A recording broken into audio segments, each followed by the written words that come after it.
ಹರಿ ಓಂ ಶ್ರೀ ಗುರುಭ್ಯೋ ನಮಃ. ಓಂ ಶ್ರೀ ಸದ್ಗುರು ನರಸಿಂಹ ದೇವಾಯ ನಮಃ. ಎಲ್ಲ ಆತ್ಮಜ್ಯೋತಿಗಳಿಗೆ ಸಾಷ್ಟಾಂಗ ಪ್ರಣಾಮಗಳು ಹಾಗೂ SVSC ಗೀತಾ ಸತ್ಸಂಗಕ್ಕೆ ತಮ್ಮೆಲ್ಲರಿಗೂ ಆದರದ ಸ್ವಾಗತ. ಇಂದು ನಾವು ಭಗವದ್ಗೀತೆಯ ಜ್ಞಾನ ವಿಜ್ಞಾನ ಯೋಗದ 16, 17 ಮತ್ತು 19ನೇ ಶ್ಲೋಕವನ್ನ ಮನನ ಮಾಡೋಣ. 16ನೇ ಶ್ಲೋಕ. ಚತುರ್ವಿಧಾ ಭಜಂತೆ ಮಾಂ ಜನ ಸುಕೃತಿನೋರ್ಜುನ ಆರ್ತೋ ಜಿಜ್ಞಾಸುರರ್ಥಾರ್ಥಿ ಜ್ಞಾನಿ ಚ ಭರತರ್ಷಭ. ಅದರ ಅರ್ಥ, ಓ ಭರತರಲ್ಲಿ ಶ್ರೇಷ್ಠನೇ, 4 ವಿಧದ ಪುಣ್ಯಾತ್ಮರು ನನಗೆ ಭಕ್ತಿ ಸೇವೆಯನ್ನು ಸಲ್ಲಿಸಲು ಪ್ರಾರಂಭಿಸುತ್ತಾರೆ. ದುಃಖಿತರು, ಸಂಪತ್ತಿನ ಅಪೇಕ್ಷೆಯುಳ್ಳವರು, ಜಿಜ್ಞಾಸಿಗಳು ಮತ್ತು ಸಂಪೂರ್ಣ ಜ್ಞಾನವನ್ನು ಹುಡುಕುವವರು. ಇದರ ಪದಶಃ ಅರ್ಥ ಹೀಗಿದೆ: ಚತುರ್ವಿಧ, 4 ವಿಧಗಳ, ಭಜಂತೆ ಪೂಜೆ, ಮಾಂ ನನ್ನನ್ನು, ಜನಃ ಜನರು, ಸುಕೃತಿನಃ ಭಕ್ತಿಯುಳ್ಳವರು, ಅರ್ಜುನ ಅರ್ಜುನ, ಆರ್ಥ ಸಂಕಷ್ಟಗೊಂಡವರು, ಜಿಜ್ಞಾಸು ಜ್ಞಾನವನ್ನು ಹುಡುಕುವವರು, ಅರ್ಥಾರ್ಥಿ ಭೌತಿಕ ಲಾಭವನ್ನು ಹುಡುಕುವರು, ಜ್ಞಾನಿ ಜ್ಞಾನದಲ್ಲಿ ನೆಲೆಗೊಂಡಿರುವವರು, ಚ ಮತ್ತು ಭರತರ್ಷಭ ಭಾರತದಲ್ಲಿ ಅತ್ಯುತ್ತಮ ಅರ್ಜುನ. ಇದರ ಪ್ರಶ್ನೆಯನ್ನ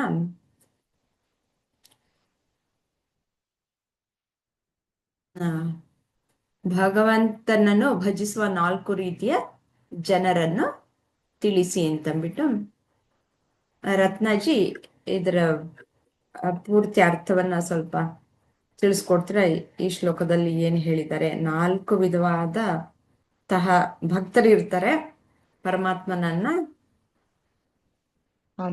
ಧ್ಯಾನ ಮಾಡೋರು, ಅವರಲ್ಲಿ ಯಾರ್ಯಾರು ವಿಂಗಡಣೆ ಹೇಗೆ ಮಾಡ್ತಾರೆ ಅನ್ನೋದನ್ನ ಸ್ವಲ್ಪ ತಿಳಿಸ್ಕೊಡಿ. ಅದೇ ಇಲ್ಲಿ ಮೀನಿಂಗ್ ಕೊಟ್ಟಿರೋ ತರ ಮ್ಯಾಮ್ 4 ವಿಧಗಳು ಇದೆ.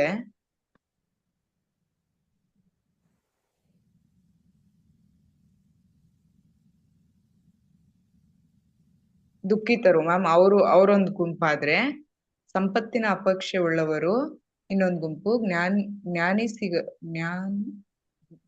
ಜಿಜ್ಞಾಸಿಗಳು ಮತ್ತು ಸಂಪೂರ್ಣ ಜ್ಞಾನವನ್ನು ಹುಡುಕುವವರು. ಇವರೇ 4 ವರ್ಗಗಳಲ್ವಾ ಮ್ಯಾಮ್? ಅಂದ್ರೆ 4 ರೀತಿಯ ಜನಗಳಿದ್ದಾರೆ. ಆ 4 ರೀತಿಯ ಜನಗಳು ಇಲ್ಲೇ ಕಾಣಿಸ್ತಿದ್ದಾರೆ ಮ್ಯಾಮ್. ಸೊ ದುಃಖಿತರು ಅಂತ ಅಂದ್ರೆ ಅವ್ರಿಗೆ ಏನೋ ತುಂಬಾ ಕಷ್ಟ ಇರುತ್ತೆ, ಮೇ ಬಿ ಸಾಮಾಜಿಕವಾಗಿನೋ ಆರ್ಥಿಕವಾಗಿನೋ, ಅಥವಾ ಅವರು ಫಿಸಿಕಲಿ ಅವ್ರ ಹೆಲ್ತ್ ಇಶ್ಯೂಸ್, ಆ ತರದ್ ಏನೋ ಸಂಪತ್ತಿನ ಸಮಸ್ಯೆನೋ, ಏನೋ ಒಂದು ಬಡತನದ ತೊಂದ್ರೆನೋ ಏನೋ ಇರುತ್ತೆ ಮ್ಯಾಮ್. ಅವರು ಈ ದುಃಖಿತರ ಸಾಲಿಗೆ ಬರ್ತಾರೆ ಮ್ಯಾಮ್. ಸಂಪತ್ತಿನ ಅಪೇಕ್ಷೆ ಉಳ್ಳವರು ಅಂದ್ರೆ ಅವರಿಗೆ ಎಲ್ಲ ಆಲ್ಮೋಸ್ಟ್ ಅವ್ರಿಗೆ ಎಷ್ಟು ಬೇಕೋ ಅಷ್ಟು ಇರುತ್ತೆ, ಆದ್ರೆ ಇನ್ನೂ ಬೇಕು ಅನ್ನೋ ಆಸೆ, ಅದು ಇನ್ನೂ ಬೇಕು ಅನ್ನೋದು ಸಂಪತ್ತಿನ ಅಪೇಕ್ಷೆ ಉಳ್ಳವರು ಅಂತ ಇರುತ್ತೆ. ಜಿಜ್ಞಾಸಿಗಳು ಅಂದ್ರೆ ಈಗ ದೇವ್ರ ಹತ್ರನೇ ಕೇಳೋದು, ನೀನೊಂದ್ ಕೊಟ್ರೆ ನಾನೇನಾದ್ರೂ ಅದಕ್ಕೆ ಪ್ರತಿಫಲವಾಗಿ ಕೊಡ್ತೀನಿ ಅಂತ, ಆ ತರಾನು ಇರ್ತಾರೆ. ಅಥವಾ ನೀನ್ ಇದ್ ನಡೆಸ್ಕೊಟ್ರೆ ನೆಕ್ಸ್ಟ್ ಏನೋ ಒಂದು ಅರ್ಕೆ ಅಥವಾ ಇದು ಇರುತ್ತೆ, ಸೊ ಮಾಡ್ಕೊಡ್ತೀನಿ ಅಂತ. ಆ ಗುಂಪವ್ರು ಇಲ್ಲಿಗೆ ಬರ್ಬೋದು ಅನ್ಕೋತೀನಿ. ಎಲ್ಲಿಗೆ ಸಂಪೂರ್ಣ ಎಲ್ಲಿಗೆ ಬರ್ತಾರೆ? ನಾನು ಏನಾದ್ರು ಕೊಟ್ರೆ ಪ್ರತಿಫಲವಾಗಿ ನಾನು ಇನ್ನೊಂದು ಪಡಿತೀನಿ ಅನ್ನೋರು ಯಾವ ಗುಂಪಿಗೆ ಬರ್ತಾರೆ? ನಾನ್ ಅನ್ಕೊಂಡೆ ಅದು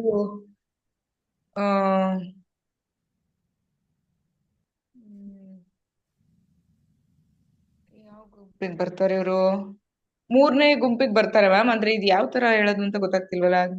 ಮತ್ತು ಸಂಪೂರ್ಣ ಇವಾಗ ಹುಡುಕುವ ಇಲ್ಲಿ ಇದೆ ಲಾಸ್ಟ್ ಲೈನ್ ಪೂರ್ತಿ ಒಬ್ರದೆ ಮ್ಯಾಮ್. ಅದು ಆರ್ಥರು ಅಂದ್ರೆ ಇಲ್ಲಿ ಮೊದಲನೇ ಸಾಲಿನಲ್ಲಿ ಹೇಳಿರೋದು 4 ರೀತಿಯ ಜನರು ಇರ್ತಾರೆ ನನ್ನನ್ನ ತಿಳ್ಕೊಳ್ಳೋರು ಅಂತಂದ್ಬಿಟ್ಟು.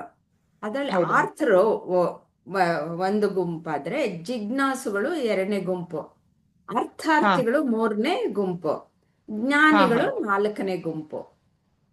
ಆರ್ತರು ಹ್ಮ್. ಅಂತಂದ್ರೆ ಅದೇ ನನ್ಗೇನಾದ್ರೂ ತೊಂದರೆಗಳಿದ್ರೆ ದೈಹಿಕವಾಗಿ ಆಗ್ಲಿ ಅಥವಾ ಬೇರೆ ಏನೋ ತೊಂದರೆಗಳಿದ್ರೆ ನಾನು ಪರಮಾತ್ಮನನ್ನ ಬೇಡ್ಕೊಳ್ತೀನಿ, ನನಗೆ ಇದನ್ನ ಹ್ಮ್, ಸರಿ ಮಾಡಪ್ಪ ಇದನ್ನ ಅಂತಂದ್ಬಿಟ್ಟು. ಸರಿ ಮಾಡು ಅಂತ. ಆ, ಹೌದು ಮ್ಯಾಮ್. ಅಂದ್ರೆ ನಾನು ಆ, ದೀನಾಯ ಸ್ಥಿತಿಯಲ್ಲಿ ಇದ್ದಾಗ ನಾನು ಆರ್ತನಾಗಿ ಪರಮಾತ್ಮನನ್ನ ಬೇಡ್ಕೊಳ್ತೀನಿ ಅಲ್ವಾ. ಹಾ ಹಾ ಮ್ಯಾಮ್. ಅದನ್ನ ಹೇಳಿದ್ರಿ.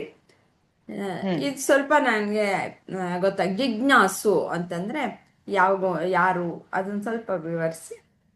ಅಲ್ಲ, ಈಗ ನನಗೆ ಇವರು ಜ್ಞಾನಿಗಳ ಗುಂಪಿಗೆ ಬರ್ತಾರಾ ಅಥವಾ ಈ ಕಡೆ ಯಾರು ಸುಮ್ನೆ ಅಂದ್ರೆ ಈ ಜಿಜ್ಞಾಸಾರ್ಥಿ ಜಿಜ್ಞಾಸುಗಳು ಯಾರು ಎಲ್ಲಿ ಯಾವ ಗುಂಪಿಗೆ ಬರ್ತಾರೆ, ಜ್ಞಾನಿಗ್ ಬರ್ತಾರ ಅಥವಾ ಅದೇ ಜ್ಞಾನಿಗ್ ಬರ್ತಾರೆ ಜಿಜ್ಞಾಸುಗಳೇ? ಅಂತ. ಇಲ್ಲಿ ಸ್ಪಷ್ಟವಾಗಿ ಹೇಳಿದ್ದಾರೆ. ಹಾ. ಜಿಜ್ಞಾಸುನೇ ಬೇರೆ ಪೂರ್ಣ ಗುಂಪು. ಜ್ಞಾನವನ್ನು ಆ ಹುಡುಕುವವರು ಅಂತ. 4 ಗುಂಪಲ್ಲಿ ಹಾ. ಆರ್ತರು ಬೇರೆ, ಹ್ಮ್. ಜಿಜ್ಞಾಸುಗಳು ಬೇರೆ, ಹಾ. ಅರ್ಥಾರ್ಥಿಗಳು. ಇವಾಗ ಹಾ. ನೀವ್ ಹೇಳಿದ್ರಲ್ಲ, ನನ್ಗೆ ಏನಾದ್ರು ಬೇಕು, ನಾನು ಒಂದು ಏನೋ ಕೊಡ್ತೀನಿ ಒಂದಿಷ್ಟು, ನೀನ್ ನನ್ಗೆ ಅಷ್ಟು ಸಂಪತ್ ಕೊಡಪ್ಪ ಅಂತ ಅವ್ರು ಆ ಅರ್ಥವನ್ನ ಗುಂಪಿಗೆ ಬರ್ತಾರ ಮ್ಯಾಮ್ ಇವರು. ಬಯಸುವರು ಅರ್ಥಾರ್ಥಿಗಳು. ಓಕೆ. ಜಿಜ್ಞಾಸುಗಳು ಅಂತಂದ್ರೆ ನನ್ಗೆ ಜ್ಞಾನ ಬೇಕು ಅಂತಂದ್ಬಿಟ್ಟು ಕೇಳುವಂಥವ್ರು. ಅಂದ್ರೆ ನನ್ ಜ್ಞಾನ ಬೇಕು ಅಂತಂದ್ಬಿಟ್ಟು ಆ ಆ ಓಕೆ. ಜ್ಞಾನವನ್ನ ಆ, ಪಡ್ಕೊಳ್ಳೋದಕ್ಕೆ ಏನೇನು ಸಾಧನೆಗಳಿರುತ್ತೋ, ಯಾವ ಮೂಲಕ ಹಾಗಾಗಿ ಆ, ಓಕೆ. ಅದನ್ನ ಹುಡುಕ್ತಾ ಹೋಗ್ತಾರೆ. ಅಂದ್ರೆ ಆತ್ಮಜ್ಞಾನವನ್ನ ತಿಳ್ಕೊಳ್ಳೋದಕ್ಕೇನೆ ಅವರು ಪ್ರಯತ್ನ ಪಡ್ತಾ ಇರ್ತಾರೆ, ಸಾಧನೆಯನ್ನು ಮಾಡ್ತಾ ಇರ್ತಾರೆ. ಅವರು ಸಹ ಒಂದು ಗುಂಪಾಗಿ ಇಲ್ಲಿ ಹೌದು. ಹೇಳಲಾಗಿದೆ. ಹಾ. ಸೊ ಇದು 3ನೇ ಗುಂಪ ಮ್ಯಾಮ್ ಹಂಗಾದ್ರೆ? ಇನ್ನೂ ಒಂದಿದೆ. 3ನೇದು ಇನ್ನು ಒಂದು ಜ್ಞಾನಿಗಳು, 4ನೇದು ಜ್ಞಾನಿಗಳು ಅಂದ್ರೆ ಜ್ಞಾನಿಗಳು. ಆಲ್ಮೋಸ್ಟ್ ಎಲ್ಲ ತಿಳ್ಕೊಂಡಿರ್ತಾರೆ ಮ್ಯಾಮ್. ಅಂದ್ರೆ ಹ್ಮ್. ನಮ್ಗೆ ಯಾವ್ದ್ರಿಂದ ಏನ್ ಜ್ಞಾನವನ್ನ ಸಿಕ್ಕತ್ತೆ, ಪಡೆದುಕೊಂಡಿರ್ತಾರೆ. ಎಲ್ಲಾದ್ರೂ ಅವ್ರು ಏನೇ ಸಿಕ್ಕಿದ್ರು ಅದ್ರಲ್ಲಿ ಏನಾದ್ರೂ ಒಂದ್ ತಿಳ್ಕೊಬೋದಾ ಅಂತ ಹುಡ್ಕೋದೇ ಜ್ಞಾನಿಗಳ ಬುದ್ಧಿ. ಅದು ಅದು ಆ ಗುಂಪು ಸೇರುತ್ತಾರೆ ಮ್ಯಾಮ್. ಇದಿಷ್ಟು ಹ್ಮ್. ಅರ್ಥ ಆಗಿದೆ ಮ್ಯಾಮ್. ಹೀಗೆ 4 ಗುಂಪುಗಳಾಗಿ ಮಾಡಿದ್ದಾರೆ. ಮತ್ತೆ ಹಾ ಮ್ಯಾಮ್. ಮಾಲಾಜಿ, ನೀವೇನಾದ್ರೂ ಹೇಳ್ತೀರಾ ಇದ್ರ ಬಗ್ಗೆ, ಈ 4 ಗುಂಪುಗಳ ಬಗ್ಗೆ? ಅದು ಹೇಗೆ ವಿಂಗಡಣೆಯನ್ನು ಮಾಡಿದ್ದಾರೆ ಅಂತ ನಿಮ್ಗೆ ಯಾವ ರೀತಿಯಲ್ಲಿ ಹೊಳಿತಾ ಇದೆ ಆ, ಅದನ್ನ? ಅದೇ ದುಃಖಿತರು ಅಂದ್ರೆ ಅದೇ ರತ್ನ ಮ್ಯಾಮ್ ಹೇಳ್ದಂಗೆ ಹ್ಮ್. ಕಷ್ಟದಲ್ಲಿರೋರು, ಯಾವುದೇ ಕಷ್ಟ ನಮಗೆ ಪರಿಹಾರ ಮಾಡ್ಕೊಳ್ಳೋದಕ್ಕೆ ಕಷ್ಟ ಆಗತ್ತೆ ಅಥವಾ ಹ್ಮ್. ನನ್ ಕೈಲಿ ಸಾಧ್ಯ ಆಗ್ತಿಲ್ಲ ಅಂದಾಗ ಆಗ್ತಿಲ್ಲ. ಆ ದೇವ್ರ ಹತ್ರ ಮೊರೆ ಹೋಗ್ತೀವಿ, ಕಷ್ಟದಲ್ಲಿ ಸಿಕ್ಕಾಕೊಂಡಿದೀವಿ ನೋಡು ಅಂತ. ಸೊ ಹ್ಮ್. ದೆನ್ ಸಂಪತ್ತಿನ ಅಪೇಕ್ಷೆ ಅಂದ್ರೆ ಆ ನಂಗೆ ಹಣ ಬೇಕು, ಆ ಆತರ ನಂಗೆ ಇದ್ ಕೊಡು ನಾನು ಇದ್ ಕೊಡ್ತೀನಿ, ಅದು ಅವರು ಹ್ಮ್. ಇಲ್ಲೇ ಬರ್ತಾರೆ. ಆ, ಜಿಜ್ಞಾಸಿಗಳು ಅದು ಅಂತ ಅರ್ಥಾರ್ಥಿಗಳಿಗೆ ಬರುತ್ತೆ. ಅದೇ ಅರ್ಥಾರ್ಥಿಗಳು. ಇವಾಗ ಆಮ್, ಆ, ಇದಕ್ಕೆ ತಿರುಪತಿಗೆ ಹೋಗ್ಬಿಟ್ಟು ಹುಂಡಿಗೆ ಇಷ್ಟ ಹಾಕ್ತೀನಿ ಹಾ ನಾನು, ನನ್ಗೆ ಇಷ್ಟ ಹಾ ಸಂಪತ್ ಕೊಡು ಅಂತ ಅಂದ್ಬಿಟ್ಟು ಕೇಳೋದು. ಹಾ ಧರ್ಮಸ್ಥಳಕ್ಕೂ ಹಾಗೆ ಅನ್ಕೊಳ್ತಾರೆ, ಅಥವಾ ಅವ್ರವ್ರ ಇಷ್ಟ ದೇವತೆಗಳಿಗೆ ಎಲ್ಲಾನು ಹಾಗೆ ಬೇಡ್ಕೊಳ್ತಾರೆ ಅಲ್ವಾ. ಹಾ ನಂಗೆ ಇಂಥದ್ದು ಮಾಡಿದ್ರೆ ನಾನು ನಿನ್ಗಿಷ್ಟ ಕೊಡ್ತೀನಿ. ಈಗ ಹಾ ಕೋರ್ಟ್ ಕೇಸ್ ಇದೆ, ಅದ್ರಲ್ಲಿ ನನ್ಗೆ ಇಷ್ಟೊಂದು ಗಳಿಸಿದ್ರೆ ನಾನು ನಿನಗೆ ಅದರಲ್ಲಿ ಶೇರ್ ಇಷ್ಟು ಕೊಡ್ತೀನಿ ಅಂತ ಹ್ಮ್ ಹೇಳುವಂತವ್ರು. ಹ್ಮ್ ಜಿಜ್ಞಾಸುಗಳು ಅಂದ್ರೆ ಅವರು ಜ್ಞಾನವನ್ನ ಕೊಡು ಅಂತ ಕೇಳೋದು, ಅಂದ್ರೆ ಕೇಳೋರು. ದೇವ್ರಿಗೆ ಜ್ಞಾನ ಕೊಡು ಅಂತ ಕೇಳೋರು. ಹಾಗೆ ಸಂಪೂರ್ಣ ಜ್ಞಾನ ಹುಡುಕೋರು ಅಂದ್ರೆ ದೇವ್ರ ಬಗ್ಗೆ ತಿಳ್ಕೊಂಡಿರೋರು ದೇವರಲ್ಲೇ ಮೊರೆ ಹೋಗಿರ್ತಾರೆ. ಅಂದ್ರೆ ದೇವ್ರ ಬಗ್ಗೆ ಹ್ಮ್. ಯಾರು ಸಂಪೂರ್ಣ ತಿಳ್ಕೊಂಡಿರ್ತಾರೆ, ಹ್ಮ್. ಯಾರು ಅದೊಂದು ಸ್ಪಿರಿಚುಯಲ್ ಲೆವೆಲ್ ಅಂತ ಏನ್ ಹೇಳ್ತೀವಿ ಅದಕ್ಕೆ ಹೋಗಿರೋರು ಯಾವಾಗ್ಲೂ ಸದಾ ದೇವ್ರ ಧ್ಯಾನದಲ್ಲೇ ಇರ್ತಾರೆ. ಓಕೆ. ಉಷಾಜಿ, ನಿಮ್ಮ ಅನಿಸಿಕೆ ಏನ್ ಹೇಳ್ತೀರಾ, ಹಂಚ್ಕೊಳ್ತೀರಾ? ಇಲ್ಲಿ ಈ ಚಿತ್ರವನ್ನ ಉಪಯೋಗಿಸ್ಕೊಂಡು ನೀವು ಹೇಳ್ಬೋದು. ಇಲ್ಲಿ 4 ರೀತಿಯಲ್ಲಿ ಕೊಟ್ಟಿದ್ದಾರೆ. ಗಜೇಂದ್ರ ಮೋಕ್ಷ, ಗಜೇಂದ್ರ ಭಸ್ಮಾಸುರನ್ ಅಂದ್ರೆ ಅದು ಕತೆ. ಸಂಪತ್ತನ್ನ ಆ, ಚೀನಿ ಇದ್ರದ್ದು ಆ, ಅಲ್ಲ ಮೇಲ್ಗಡೆ ಏನಿದೆ? ಗಜೇಂದ್ರ ಅಂದ್ರೆ ಗಜೇಂದ್ರ ಮೋಕ್ಷ ಆ, ಕೊಟ್ಟಿದ್ದಾರೆ. ಇದು ಭಸ್ಮಾಸುರಂದು, ಇದು ಭರದ್ವಾಜ ಮುನಿಗಳದು, ಆ, ಇದು ರಾಮಕೃಷ್ಣ ಪರಮಹಂಸರು, ಪರಮ ವಿವೇಕಾನಂದ. ಹ್ಮ್ ದುಃಖಿತರು ಅಂದ್ರೆ ಅದೇನೆ ಮ್ಯಾಮ್, ಸಂಪತ್ತನ್ನ ಬಯಸೋರು ಹ್ಮ್ ಒಂದು ಗುಂಪು. ಹ್ಮ್ ದುಃಖಿತರು ಅಂತಂದ್ರೆ ಸಂಪತ್ತು ಬಯಸೋರು ಬಯಸೋರು, ಮತ್ತೆ ಆರೋಗ್ಯ ಕೊಡು, ಹಾ ಸಂಪತ್ ಕೊಡು, ಸುಖ ಹ್ಮ್ ಕೊಡು. ಆ ಅಂದ್ರೆ ಹ್ಮ್ ಭೌತಿಕವಾಗಿ ನಮ್ಗೆ ಏನ್ ಕೇಳ್ತಾರಲ್ಲ, ಒಳ್ಳೆ ಕೊಡು, ಭೂಮಿ ಕೊಡು, ಮನೆ ಕಟ್ಟೋದಿಕ್ಕೆ ಇದ್ ಮಾಡು, ಒಳ್ಳೆ ಗಂಡನ್ ಕೊಡು, ಹ್ಮ್ ಇವೆಲ್ಲಾನು ಬೇಡ್ಕೊಡೋ ಅಂತ ಇವರು. ದುಃಖಿತರು ಅಂತಂದ್ರೆ ಬಡವರು ಅಂದ್ರೆ ದುಡ್ಡು ಬೇಕು ಅಂತ ಕೇಳ್ಕೊಡೋರು, ಆರೋಗ್ಯ ಕೊಡು ಅಂತ ಏನೋ ಇಲ್ಲ ಏನೋ ಮಿಸ್ ಮಾಡಿದೆ. ಸಂಪತ್ತಿನ ಅಪೇಕ್ಷೆ ಉಳ್ಳವರು, ಆ ತಮ್ಮ ಹತ್ರ ಏನಿದ್ರು ಅದನ್ನ ಸಂತೋಷ ಇಲ್ಲದೆ ಇರೋವಂಥವ್ರು.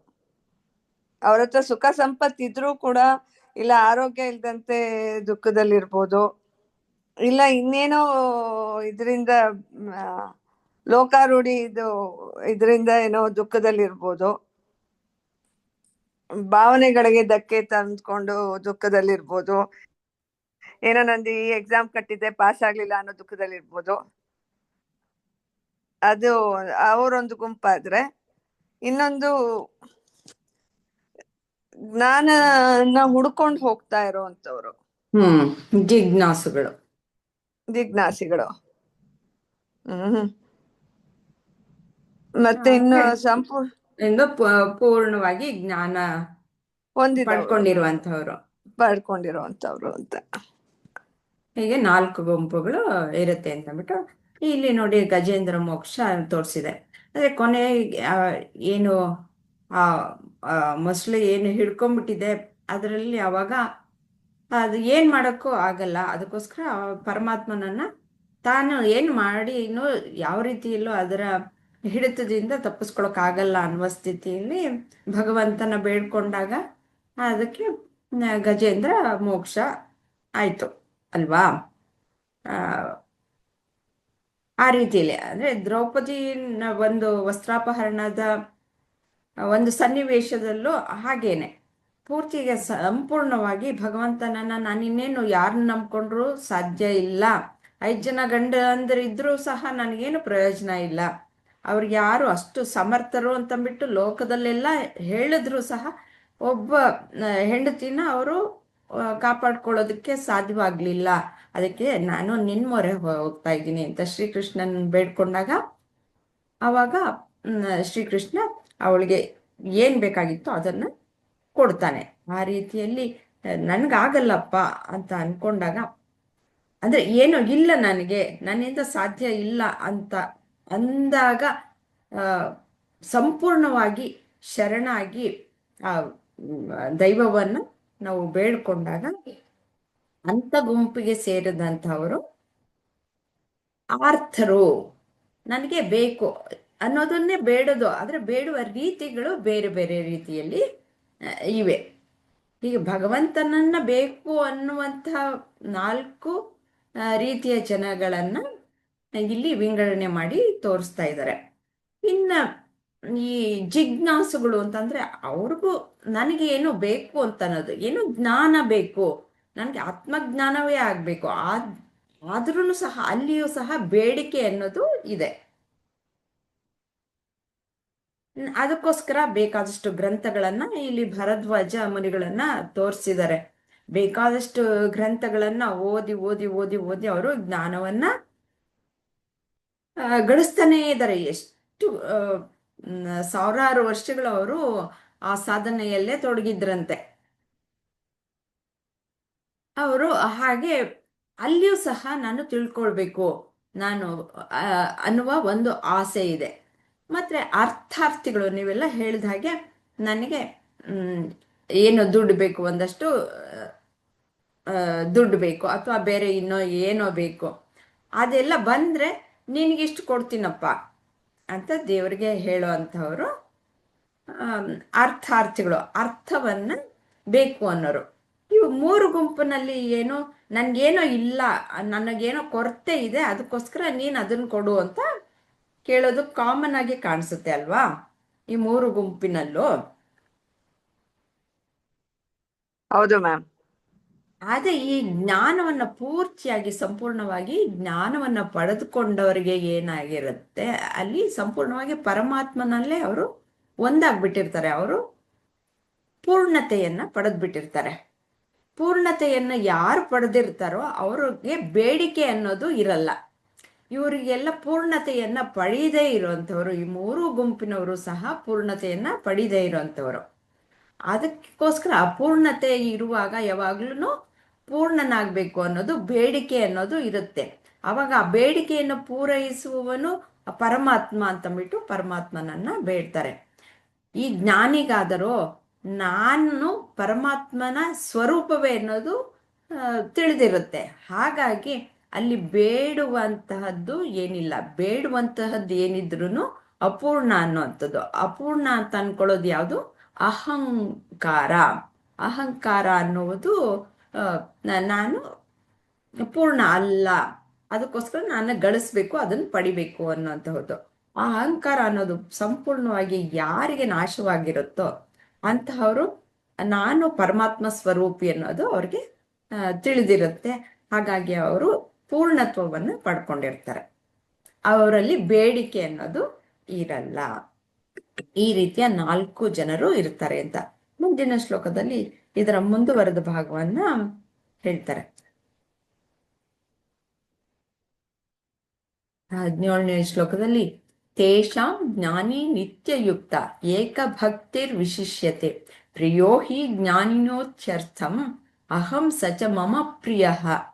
ಇವರಲ್ಲಿ ಯಾರು ನನ್ನನ್ನು ಜ್ಞಾನದಿಂದ ಪೂಜಿಸುತ್ತಾರೋ ಮತ್ತು ದೃಢವಾಗಿ ನನಗೆ ಮಾತ್ರ ಸಮರ್ಪಿತರಾಗಿದ್ದಾರೋ ನಾನು ಅವರನ್ನು ಉನ್ನತ ಎಂದು ಪರಿಗಣಿಸುತ್ತೇನೆ. ನಾನು ಅವರಿಗೆ ತುಂಬಾ ಪ್ರಿಯ ಮತ್ತು ಅವರು ನನಗೆ ತುಂಬಾ ಪ್ರಿಯರು. ಅದೇ 4 ಜನರಲ್ಲಿ ಯಾರು ನನ್ನನ್ನ ಜ್ಞಾನದಿಂದ ಪೂಜಿಸ್ತಾರೋ ಅಂಥವರು ನನಗೆ ಇಷ್ಟ ಅಂತ ಪರಮಾತ್ಮ ಇಲ್ಲಿ ಹೇಳ್ತಾ ಇರೋದು. ತೇಷಾಂ ಇವುಗಳಲ್ಲಿ ಜ್ಞಾನಿ ಜ್ಞಾನದಲ್ಲಿ ನೆಲೆಗೊಂಡಿರುವವರು, ನಿತ್ಯಯುಕ್ತ ಎಂದಿಗೂ ಸ್ಥಿರ, ಏಕ ವಿಶೇಷವಾಗಿ ಭಕ್ತಿ ವಿಶಿಷ್ಯತೆ ಅತ್ಯುನ್ನತ, ಪ್ರಿಯ ಬಹಳ ಪ್ರಿಯ, ಹೈ ಖಂಡಿತವಾಗಿಯೋ, ಜ್ಞಾನಿನಃ ಜ್ಞಾನದಲ್ಲಿರುವ ವ್ಯಕ್ತಿಗೆ, ಅತ್ಯರ್ಥಂ ಹೆಚ್ಚು, ಅಹಂ ನಾನು, ಸಹ ಅವನು, ಚ ಮತ್ತು, ಮಮ ನನಗೆ, ಪ್ರಿಯ ಬಹಳ ಪ್ರಿಯ ಅಂತ ತಿಳಿಸ್ಕೊಡ್ತಾರೆ. ಅದರದ್ದೇ ಮುಂದಿನ ಭಾಗ ಯಾತಕ್ಕೆ ನನಗೆ ಪ್ರಿಯ ಅನ್ನೋದನ್ನ ಇಲ್ಲಿ ಹೇಳ್ತಾ ಇದ್ದಾರೆ. ಉಷಾಜಿ ಹೇಳ್ತೀರಾ ನೀವು ಇದರ ಬಗ್ಗೆ? ಮ್ಯಾಮ್, ಈ ದೇವ್ರ ಹತ್ರ ಹೋಗೋರು 4 ಜನ ಅಂತ ಇದಾಯ್ತು. ಒಬ್ರು ದುಃಖದಲ್ಲಿರೋರು, ಒಬ್ರು ಸಂಪತ್ತನ್ನ ಬಯಸೋರು, ಒಬ್ರು ಜಿಜ್ಞಾಸಿಗಳು, ಇನ್ನೊಂದು ಜ್ಞಾನವನ್ನು ಹೊಂದಿರೋರು. ಇವ್ರು 4ರಲ್ಲಿ ಯಾಕೆ ಜ್ಞಾನವನ್ನು ಹೊಂದಿರೋರ್ಗೆ ದೇವ್ರ ಪ್ರಿಯ ಅಂತಂದ್ರೆ, ಅವ್ರು ಯಾವ್ದನ್ನೇ ಒಂದು ಇದನ್ನ ಇಟ್ಕೊಂಡು ಹೋಗಲ್ಲ, ದೇವ್ರ ಹತ್ರ ಬೇಡಿಕೆ ಇಟ್ಕೊಂಡು ನಿಷ್ಕಲ್ಮಶವಾಗಿ ಅವರ ಭಕ್ತಿ ಇರುತ್ತೆ ಅನ್ನೋದು ಅಂತನ. ಹೌದು, ಕರೆಕ್ಟ್. ಯಾವ್ದೇ ಬೇಡಿಕೆಗಳಿರಲ್ಲ. ಜ್ಞಾನವೊಂದು ಹೊಂದಿರೋನಾಗಿರೋದ್ರಿಂದ ಆ ಒಂದು ದೇವ್ರನ್ನ ಪೂಜಿಸೋ ರೀತಿನೇ ಬದಲಾವಣೆಯಲ್ಲಿರುತ್ತೆ. ಏನೋ ಒಂದು ಆಸೆ ಪಟ್ಕೊಂಡು, ಏನೋ ಒಂದು ನನಗ್ ಬೇಕು ಅನ್ಕೊಂಡು ಹೋಗಲ್ಲ ಅದು ಅಂತ ಅನ್ಸುತ್ತೆ ಮ್ಯಾಮ್. ಓಕೆ, ಇನ್ನು ಅವರಿಬ್ಬರನ್ನ ಮಾಲಾಜಿ, ನಿಮ್ಮ ಅನಿಸಿಕೆಯನ್ನು ಹಂಚಿಕೊಳ್ತೀರಾ? ಜ್ಞಾನದಿಂದ ಪೂಜಿಸುತ್ತಾರೋ ಮತ್ತು ದೃಢವಾಗಿ ಮಾತ್ರ ಸಮರ್ಪಿತರಾಗಿದ್ದಾರೋ ಅಂತ ಇಲ್ಲಿ ಕೊಟ್ಟಿದೆ. ಅಲ್ಲ, ಇವರಲ್ಲಿ ಯಾರು ನನ್ನನ್ನು ಜ್ಞಾನದಿಂದ ಪೂಜಿಸುತ್ತಾರೋ ಮತ್ತು ದೃಢವಾಗಿ ನನಗೆ ಮಾತ್ರ ಸಮರ್ಪಿತರಾಗಿದ್ದಾರೋ ನಾನು ಅವರನ್ನು ಉನ್ನತ ಎಂದು ಪರಿಗಣಿಸುತ್ತೇನೆ ಅಂತ.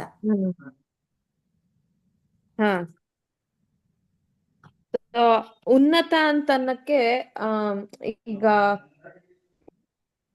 ಅವರು ಏನು ಉದ್ದೇಶ ಇಟ್ಕೊಂಡಿರೋದಿಲ್ಲ.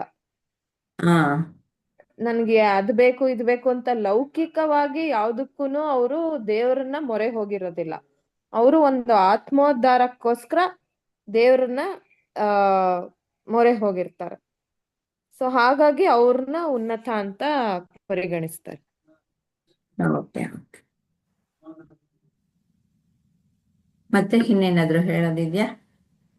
ಹ್ಮ್ ನನಗಷ್ಟೇ ಗೊತ್ತಾಗಿದ್ದು ಮ್ಯಾಮ್. ಓಕೆ. ರತ್ನಾಜಿ? ಹಾ ಮ್ಯಾಮ್, ಆಲ್ಮೋಸ್ಟ್ ಎಲ್ಲ ಮಾಲಾ ಮ್ಯಾಮು ಉಷಾ ಮ್ಯಾಮು ಹೇಳಿದ್ದಾರೆ. ಇದ್ದಾರೆ. ಎಲ್ಲ ಆಲ್ಮೋಸ್ಟ್ ಕವರ್ ಆಗಿದೆ ಮ್ಯಾಮ್. ಅದೇ ಈ 4 ವರ್ಗಗಳಲ್ಲಿ ಲಾಸ್ಟ್ನೇ ವ್ಯಕ್ತಿನೇ ದೇವ್ರಿಗೆ ತುಂಬಾ ಹತ್ರ ಆಗೋದು. ಆದ್ರೆ ಎಲ್ಲ ವಿಧವಾಗಿ ಬೇಡೋದು ಬೇರೆ ಬೇರೆ ಆದ್ರೂ ಕೂಡ ಎಲ್ರೂ ಒಂದಲ್ಲ ಒಂದ್ ರೀತಿ ಸಂಕಟ ಬಂದಾಗ ವೆಂಕಟರಮಣ ಅಂತ ಹೋಗೇ ಹೋಗ್ತೀವಿ. ಆದ್ರೆ ಜ್ಞಾನಿ ಆದವರು ಅವ್ರಿಗೆ ಎಲ್ಲಾ ಅವ್ರ ಅರಿವಿನ ಶಕ್ತಿಯಿಂದ ಅವ್ರು ಎಲ್ಲಾನು ತಿಳ್ಕೊಂಡ್ಬಿಟ್ಟಿರ್ತಾರೆ. ಯಾವ್ದು ಕ್ಷಣಿಕ, ಯಾವ್ದು ಇರುತ್ತೆ, ಯಾವ್ದು ನಮ್ ಜೊತೆ ಇರಲ್ಲ, ಎಲ್ಲ ತಿಳ್ಕೊಂಡಿರೋದ್ರಿಂದ ಅವರು ಯಾವಾಗೂ ಆ ದೇವ್ರಲ್ಲಿ ಅವರೇ ಸೇರ್ಕೊಂಡ್ಬಿಟ್ಟಿರ್ತಾರೆ. ಆತ್ಮ ಬೇರೆ ಅಲ್ಲ, ಪರಮಾತ್ಮ ಬೇರೆ ಅಲ್ಲ ಅಂತ ಅವ್ರು ತಿಳ್ಕೊಂಡಿದ ತಕ್ಷಣ ಅವ್ರು ಜ್ಞಾನಿ ಆಗಿರ್ತಾರೆ ಮ್ಯಾಮ್. ಹಂಗಾಗಿ ಭಗವಂತನಿಗೆ ಅವರೇ ಇಷ್ಟ. ಹಂಗಂತ ಈಗ ನಮಗ್ ಗೊತ್ತಿಲ್ಲ, ನಮಗ್ ತಿದ್ದಕ್ ಟ್ರೈ ಮಾಡ್ತಿದ್ದಾರೆ, ನಾವು ತಿದ್ಕೊಂಡ್ರೆ ಆಲ್ಮೋಸ್ಟ್ ಅಲ್ಲಿಗೆ ರೀಚ್ ಆಗ್ತೀವಿ ಅಂತ ಅನ್ಕೊಂಡಿದ್ದೀನಿ. Very nice. ಇವಾಗ ಏನು ಜ್ಞಾನ ಬಂದ್ಬಿಟ್ಟಿದೆಯಲ್ಲ ಇವಾಗ ನಿಮ್ಗೆಲ್ಲ. ಅಯ್ಯೋ ಇಲ್ಲ ಮ್ಯಾಮ್, ಇವಾಗ ನಾವ್ ಇನ್ನೂ ಹೇಳ್ತಾ ಯಾವ್ದೋ ಇದ್ದೀರಲ್ಲ, ಆತ್ಮನು ಬೇರೆ ಅಲ್ಲ, ಪರಮಾತ್ಮ ಬೇರೆ ಅಲ್ಲ ಅಂತ ಹೇಳ್ತಾ ಇದ್ದೀರಲ್ಲ, ಇನ್ನು ಜ್ಞಾನ ಬಂದ ಹಾಗೇನೆ ಅಲ್ವಾ? ಅದನ್ನ ಅಳವಡಿಸ್ಕೊಳ್ಬೇಕಷ್ಟೆ. ಅಷ್ಟೇ ಅಷ್ಟೇ ಮ್ಯಾಮ್. ಕಾರ್ಯ ರೂಪಕ್ಕೆ ತರಕ್ ಇನ್ನೂ ಆಗಿಲ್ಲ ಮ್ಯಾಮ್, ಅದ್ ಯಾವಾಗ ತರ್ತೀವೋ ಗೊತ್ತಿಲ್ಲ. ಇನ್ನು ಬಾವಿಲಿ ಇದ್ವಿ ಮ್ಯಾಮ್, ನೀವು ಬಂದಾಗ ಬಾವಿಲಿರೋ ಕಪ್ಪೆ ಆಗಿದ್ವಿ. ಈಗ ಒಂದ್ ಸ್ವಲ್ಪ ದೊಡ್ಡ ಕೆರೆ ಒಳಗಡೆ ಬಂದಿದೀವಿ. ಅದ್ರಿಂದ ಈಗ ನಮ್ಮ ನದಿಗಳಿಗೆ ಹೋಗ್ಬೇಕಷ್ಟೇ. ಅಲ್ಲಿಗೆ ಹೋಗಿ ಸೇರಿದ್ರೆ ಅಲ್ಲಿಗೆ ಆಲ್ಮೋಸ್ಟ್ ಬಂದಿದೆ, ಎಲ್ಲಾ ಕಡೆ ಹರ್ಕೊಂಡ್ ಹೋಗ್ಬೋದಂತ ಒಂದು ನಂಬಿಕೆ ಇದು ಬರುತ್ತೆ. ಏನು ಎಲ್ಲ ಗಳಿಸಿದ್ವಿ ಅನ್ನೋ ಇದು ಬರುತ್ತೆ, ಶಕ್ತಿ ಬರುತ್ತೆ. ಇಲ್ಲ ಅದೇ ರತ್ನಾಜಿ, ನೀವ್ ಹೇಳ್ತಿರೋದು ಕರೆಕ್ಟ್. ಕೋಪ ಮಂಡಕ್ಕಗಳಾಗಿದ್ವಿ, ಇವಾಗ ಹಾ ಹಾ ಬಾವಿಲಿರೋ ಕಪ್ಪೆಯಿಂದ ಹೋಗಿ ಕೆರೆಯಲ್ಲಿರೋ ಕಪ್ಪೆ ಆಗಿದೀವಿ.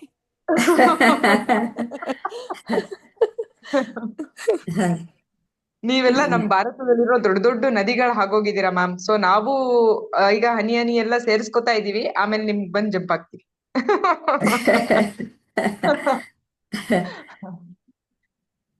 ಹಾಗೇನಿಲ್ಲ, ನೀವು ಅಭಿಮಾನ ಇಟ್ಕೊಂಡು ನೀವು ಹೇಳ್ತಾ ಇದ್ದೀರಾ ಅಷ್ಟೇ. ನಾನು ಹನಿನೇ.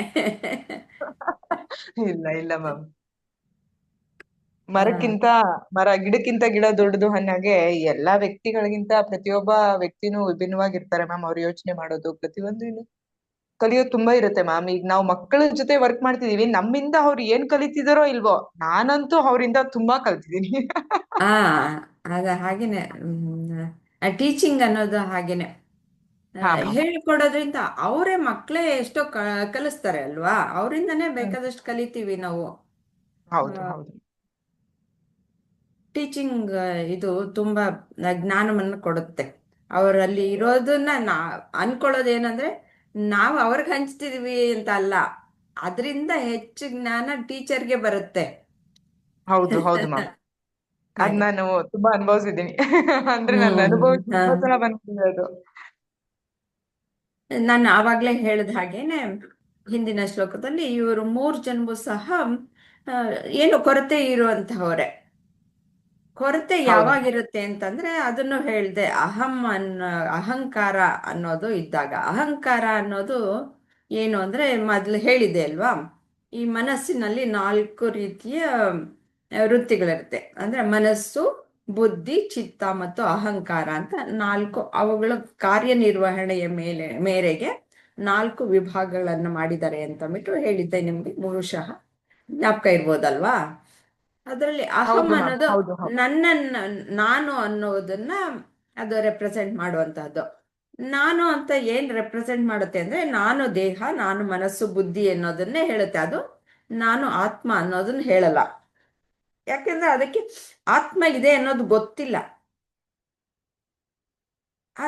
ಆದರೆ ಇಲ್ಲಿ ಭಕ್ತರು ಅಂತಂದ್ರೆ ಸ್ವಲ್ಪ ಪರಿಷ್ಕರಣೆ ಆಗಿರುವಂತಹವರಿಗೆ ನನಗಿಂತೂ ಉತ್ತಮವಾದಂತಹದ್ದು, ಉನ್ನತವಾದಂತಹದ್ದು ಯಾವುದೋ ಒಂದು ಶಕ್ತಿ ಇದೆ, ಅದಕ್ಕೆ ನಾನು ಮೊರೆ ಹೋದ್ರೆ ನನಗೆ ಒಳ್ಳೇದಾಗತ್ತೆ ಅನ್ನುವ ಒಂದು ಆ, ಅಭಿಪ್ರಾಯ ಅಲ್ಲಿ ಉಂಟಾಗತ್ತೆ, ಆಲೋಚನೆ ಉಂಟಾಗತ್ತೆ. ಆ ಆಲೋಚನೆ ಉಂಟಾದಾಗ ಈ ರೀತಿಯ ಈ 3 ರೀತಿಯ ಭಕ್ತರು ಆ ಉನ್ನತವಾದಂತಹ ಶಕ್ತಿಗೆ, ನಾವೇನು ದೇವರು ಅಂತ ಹೇಳ್ತೀವಿ, ಆತ್ಮ ಅಂತ ಕರಿತೀವಿ, ಪರಮಾತ್ಮ ಅಂತ, ಪರಬ್ರಹ್ಮ ಅಂತ ಕರಿತೀವಿ, ಎಲ್ಲವೂ ದೇವರು ಅಂತ ಕರೆದ್ರೆ ಎಲ್ಲವೂ ಒಂದೇನೆ. ಅದಕ್ಕೆ ಮೊರೆ ಹೋಗ್ತೀವಿ ಅಲ್ವಾ. ನಾವು ನಮ್ಮ ಸನಾತನ ಧರ್ಮದಲ್ಲಿ ಮಾತ್ರ ಅಲ್ಲ, ಎಲ್ಲ ಪ್ರತಿಯೊಬ್ಬರಿಗೂ ಸಹ ಇದು ಇದ್ದೇ ಇರುತ್ತೆ. ಭಗವಂತ ಅಂತಂದ್ಬಿಟ್ಟು ಎಲ್ಲರೂ ಹಿಂಗೆ ಮೇಲ್ಗಡೆನೆ ನೋಡೋದು, ನೀನು ಒಳ್ಳೇದ್ ಮಾಡೋನು, ನನ್ಗೆ ಒಳ್ಳೇದಾಗ್ಲಿ ಅಂತಂದ್ಬಿಟ್ಟು. ಅದು ಯಾವ ಒಂದು ಭಾವನೆಗಳು ಈ ರೀತಿಯಲ್ಲಿ ಇದ್ರೂ ಸರಿಯೇ. ನನ್ನ ಕೈಯಲ್ಲಿ ಏನು ಆಗಲ್ಲ ಅನ್ನುವಂಥವರು ಇರಬಹುದು. ಇಲ್ಲಿ ಗಜೇಂದ್ರ ಮೋಕ್ಷ ತೋರಿಸಿರೋದು, ಇಲ್ಲಿ ಅರ್ಥಾರ್ಥಿ ಇವನು ಭಸ್ಮಾಸುರ, ಅವನು ತಪಸ್ ಮಾಡಿಬಿಟ್ಟು ನಾನು ಸಾಯಬಾರ್ದು ಅಂತಂದ್ಬಿಟ್ಟು ಕೇಳ್ಕೊಳ್ತಾನೆ. ಹಂಗಾಗಲ್ಲ ಅಂತಂದ್ಬಿಟ್ಟು ಹೇಳಿದಾಗ ಕೊನೆಗೆ ಯಾವುದಾದ್ರೂ ರೀತಿಯಲ್ಲಿ ಯಾವ ರೀತಿಲೂ ಸಾಯೋ ಹಾಗಿಲ್ಲ, ನಾನು ವರ ಕೊಡು, ನಾನು ಯಾರ ತಲೆ ಮೇಲೆ ಕೈ ಇಟ್ರು ಸಹ ಅವ್ರು ಭಸ್ಮ ಆಗ್ಬಿಡ್ಬೇಕು ಅಂತಂದ್ಬಿಟ್ಟು ಅವನು ಕೇಳ್ಕೊಳ್ತಾನೆ. ಆಮೇಲೆ ಇವನ್ ಕಾಟ ಜಾಸ್ತಿ ಆಗೋಗ್ಬಿಡುತ್ತೆ. ಎಲ್ಲ ದೇವರುಗಳಿಗೂ ಎಲ್ರಿಗೂ ತುಂಬ ಕಷ್ಟ ಆಗೋಗ್ಬಿಡುತ್ತೆ, ದೇವೇಂದ್ರನಿಗೂ ಕಷ್ಟ ಆಗೋಗ್ಬಿಡುತ್ತೆ. ಹಾಗಾಗ್ಬಿಟ್ಟು ಎಲ್ಲ ದೇವತೆಗಳು ಸೇರ್ಕೊಂಡು ವಿಷ್ಣುವನ್ನ ಮೊರೆ ಹೊತ್ತಾಗ ವಿಷ್ಣು ಒಂದು ಡಾನ್ಸರ್ ರೂಪದಲ್ಲಿ ಬಂದು ಚಾಲೆಂಜ್ ಮಾಡ್ತಾಳೆ. ನಾನು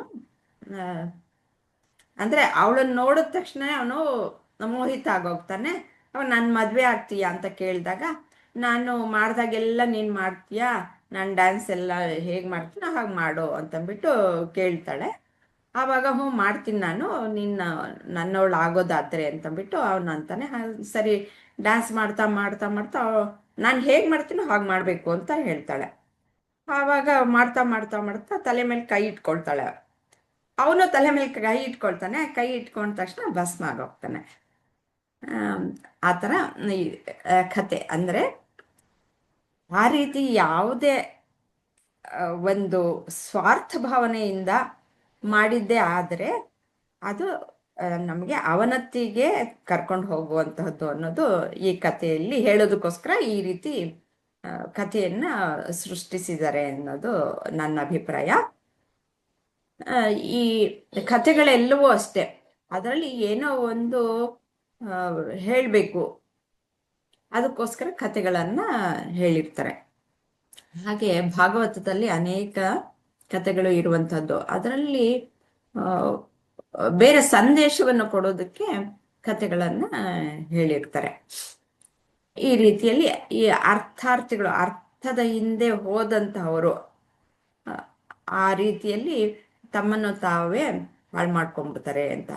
ಇಲ್ಲಿ ಜಿಜ್ಞಾಸು ಪಾಪ ನನಗೆ ಬೇಕು, ಜ್ಞಾನ ಬೇಕು ಬೇಕು ಬೇಕು ಅಂತಂದ್ಬಿಟ್ಟು ಅದರಲ್ಲೇ ಕಾಲ ಕಳೀತಾ ಇದ್ದಾನೆ. ಆದ್ರೆ ಚಿಂತನೆಯನ್ನು ಮಾಡಬೇಕು, ಗುರುಗಳ ಹತ್ರ ಹೋಗ್ಬೇಕು. ಗುರುಗಳ ಹತ್ರ ಹೋಗ್ಬಿಟ್ಟು ಕೇಳಿದ್ರೆ ಆವಾಗ ಅವರ ಉಪದೇಶದಿಂದ ಮಾತ್ರವೇ ಜ್ಞಾನ ದೊರಕುವಂತಹದ್ದು. ಸುಮ್ಮನೆ ನಾನು ಆ ಪುಸ್ತಕ ಓದ್ತೀನಿ, ಈ ಪುಸ್ತಕ ಓದ್ತೀನಿ ಅಂತಂದ್ರೆ ಎಷ್ಟು ಜನ ಎಷ್ಟು ಭಗವದ್ಗೀತೆಗಳನ್ನ ಓದಿರ್ತಾರೆ ಅಲ್ವಾ. ಆದ್ರೆ ಎಲ್ರಿಗೂ ಅದರಲ್ಲಿ ಇರುವಂತಹ ಅರ್ಥ ಗೊತ್ತಾಗಿರುತ್ತಾ? ಯಾರಾದ್ರೂ ಹೇಳಿದ್ರೆ ಅವಾಗ ಹೌದಾ ಹೀಗಿದ್ಯಾ ಅಂತಂದ್ಬಿಟ್ಟು ತಿಳ್ಕೊಳ್ತಾರೆ.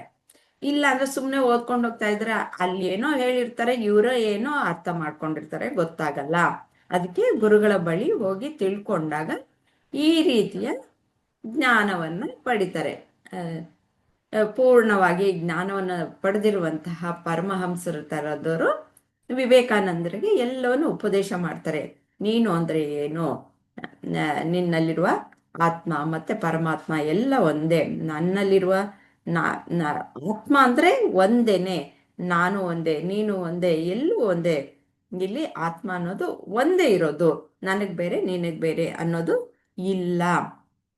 ನಾವೆಲ್ಲನೂ ಆ ಪರಮಾತ್ಮ ಸ್ವರೂಪಿಗಳೇ.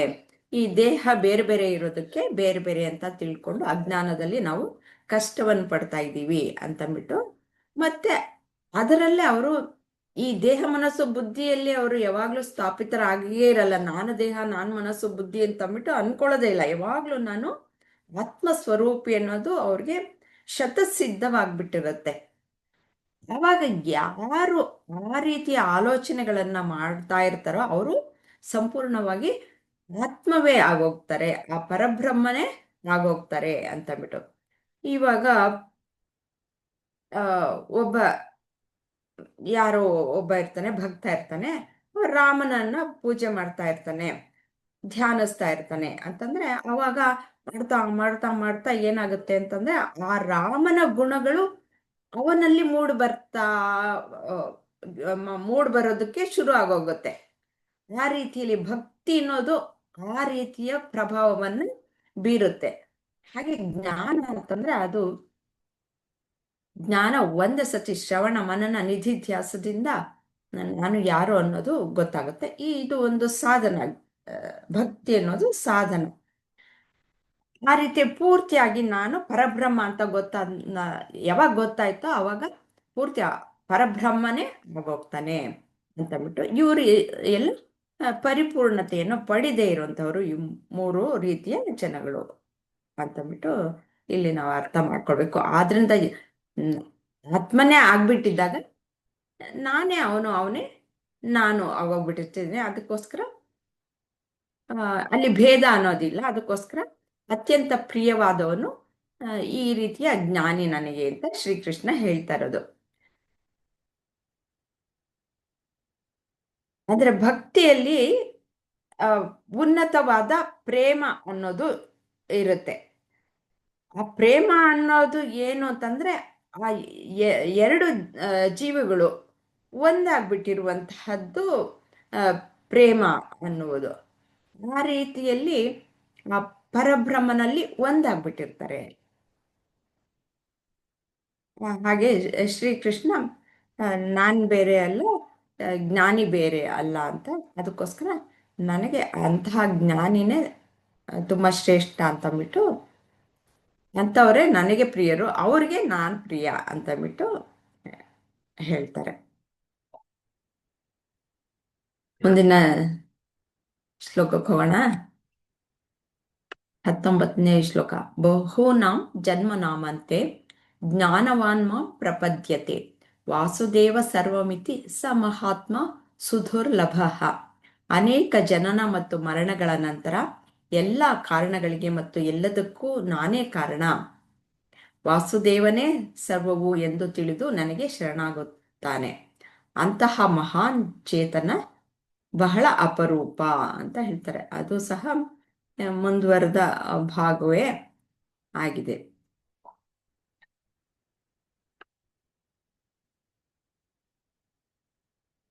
ವಾಸುದೇವ ಅಂತಂದ್ರೆ ಏನು, ಪ್ರಶ್ನೆನ ಒಂದ್ಸತಿ ನೋಡ್ಬಿಡೋಣ.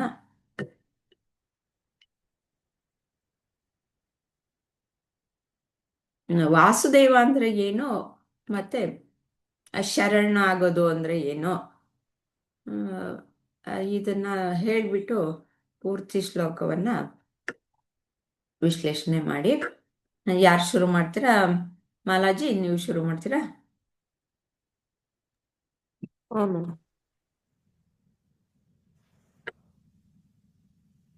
ವಾಸುದೇವ ಅಂದ್ರೆ ಭಗವಂತ.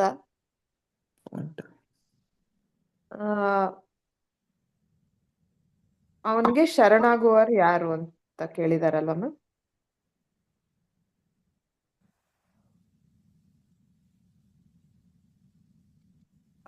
ಅವ್ರಿಗೆ ಯಾರು ಶರಣಾಗ್ತಾರೆ ಅಂತ ಕೇಳಿದಾರಲ್ವಾ? ವಾಸುದೇವ, ಅದೇ ವಾಸುದೇವನೇ ಎಲ್ಲನೂ.